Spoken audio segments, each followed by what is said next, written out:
Hey guys, how's it going? My name is Julio. Welcome to my YouTube channel. In this video, I want to give you my reaction and impressions about Megadeth live in Dublin, Ireland. A couple of days ago, I was attending the Megadeth concert at the Tree Arena in Dublin. They were opening for Disturbed, and I was a bit surprised because seeing Megadeth, which has massive follow in the metal community, opening for another band, it was surprising. I mean, full respect for Disturbed, great band. I love their covers of Tears for Fears, The Sound of Silence, great band, great performance. But obviously, I was there for Megadeth, in particular for Dave Mustaine.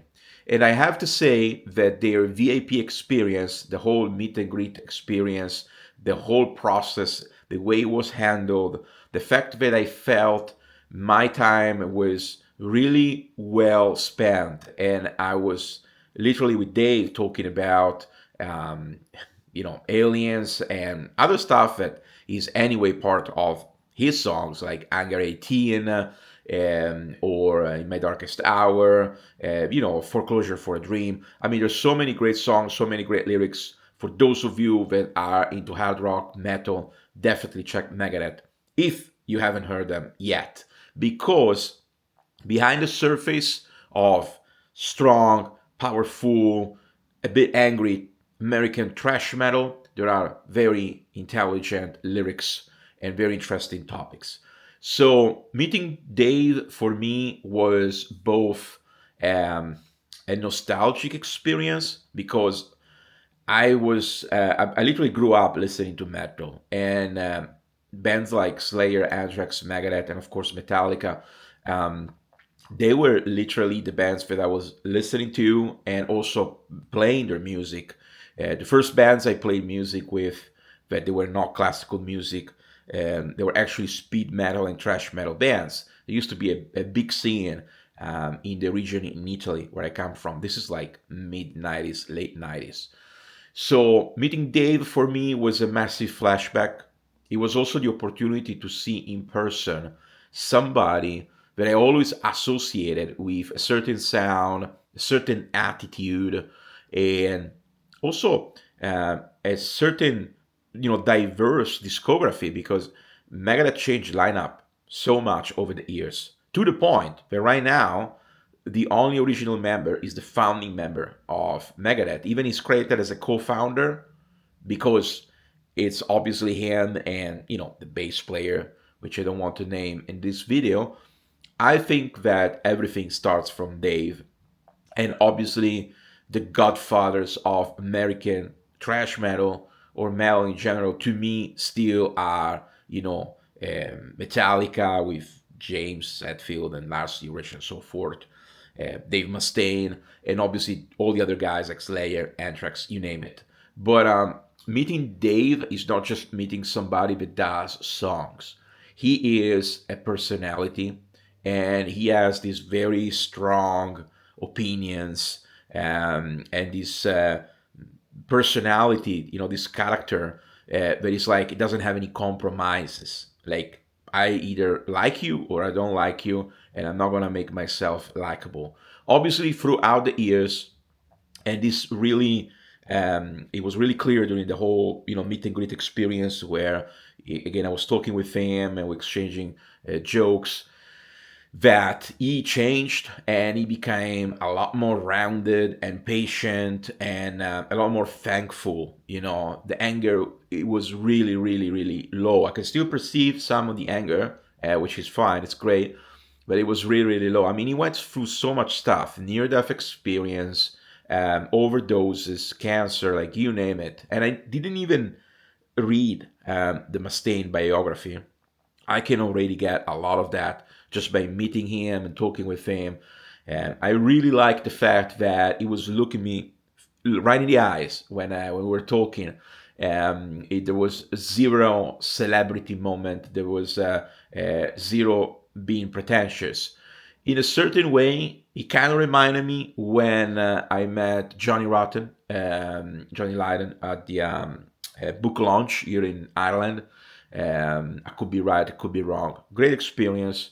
A little bit rushed, and I felt that I had a great time talking with Johnny, but Johnny had a lot more anger than Dave.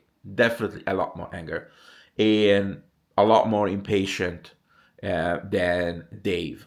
Obviously, two completely different figures, and I was talking about Johnny because Megadeth did a cover of Sex Pistols, Anarchy in UK.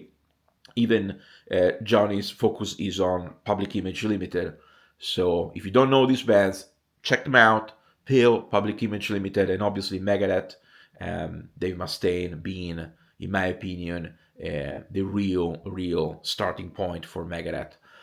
The whole experience was, to me, definitely worth it because the organizers were really professional with all of us. We were in a small group in different ages, from like really, a guy which was older than me, and a guy with his son was there, a young kid. I felt we were guided through the experience. We were not just left by ourselves. And they gave us a bag with a few items, like a key holder, which is the Megadeth version of the Marshall key. The key rings holder, pretty cool. A patch, and a few other small merch stuff. No T-shirts, and actually I was surprised because there was no Megadeth stand to buy the official band merchandise. I was wearing a Megadeth T-shirt anyway, and for those of you that are looking for a jump in the past, like an excuse, basically, if you're going with friends, an excuse to do sing-alongs to songs like Symphony of Destruction, like if you used to be or you still are a metalhead, it doesn't matter if you're listening to contemporary metal or whatever it is, but it's out now, or core metal, or metalcore, you will still love the gig because the band is amazing, and the lineup is definitely different from seeing Dave performing with people like Marty Friedman and Nick Manza, like the guys from the early historic thrash metal records. The guys that are playing now with Dave, they're fans of Megadeth, and they're very professional session guys. They do put their art into it, but they also make sure to respect the repertoire, which is very interesting.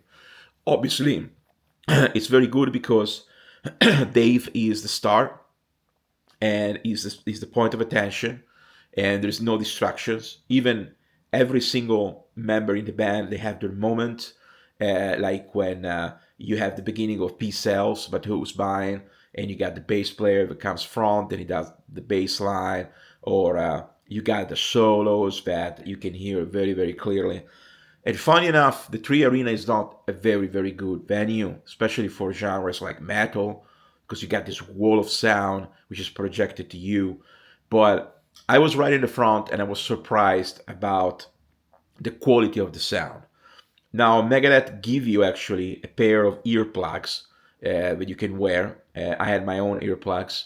Their earplugs are really, really good. They're very good quality, and they're meant to protect your ears without any sacrifice to the actual music experience. They're very professional when they play. So if you're looking for hearing Dave playing some of his hits without changing what are the versions in the original record, that's your choice. That's your concert. Strongly suggested to go to see them. And just on a separate note, Megadeth have a new album coming out, self-titled. I think it's at the beginning of 2026.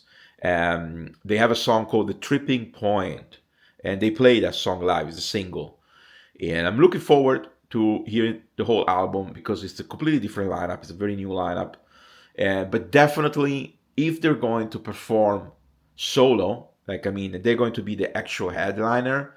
I would be really interested in seeing Dave and his band playing for like 2 hours because it felt to me that 1 hour performance was just good enough.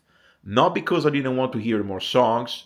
I didn't hear many songs from the first album, Killing Is My Business, and Business Is Good.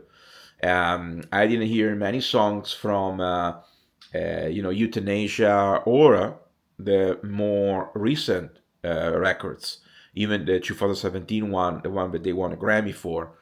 And I think it was because primarily they were restricted on time. Being an opening act of 1 hour was probably the max they could play.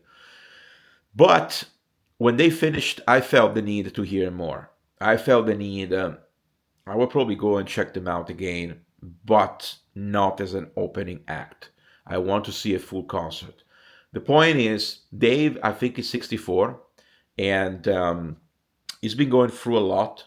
He still plays great. He still plays solos and melody lines. He does, the riffs.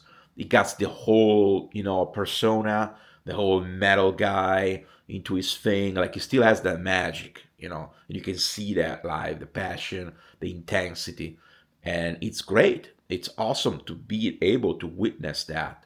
The first time I saw Megadeth was like in 2003, I think, and it was in Denmark, and that was really really far. But this time I was right there. I was right under the stage, and being able to witness literally a piece of history in rock or metal was a true honor, and it's something that I strongly suggest to you if you are a fan of live music and if you either like metal or you can stand metal. This is a great band headed by somebody that truly made history. I hope you like this video, and I try to capture as much as possible of the feelings and what I went through basically while witnessing and enjoying Megadeth live, opening for Disturbed. But definitely go and see it for yourself. Um, I think you will not be disappointed. You won't be like a lot of people talking shit about going to see Guns N' Roses or Motley Crue. No, this is a guy that is still doing his thing and is still true to himself and loves his fans. Like he's massive about his fans. The amount of thanks and the amount of like literally love actually that he was giving to the audience and also backstage and during the meet and greet.